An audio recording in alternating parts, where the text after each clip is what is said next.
অভিমান শব্দটা অসম্ভব ভারী। যারা বয়ে বেড়ায় তারাই জানে বুকের কোণে বুগেনভেলিয়া ফুলের মতো গুচ্ছাকারে থেকে যায়।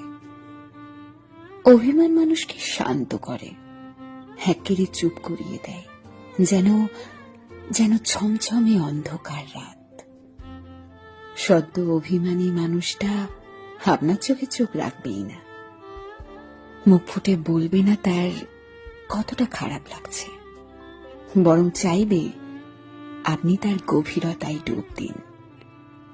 তিত্তির করে কাঁপতে থাকা ঠোঁট দুটোর ভাষা পড়ুন।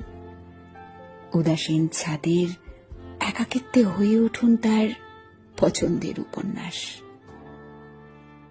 কেউ অভিমানে আপনার থেকে দূরে চলে গেলে বুঝবেন তার থেকে অত কাছে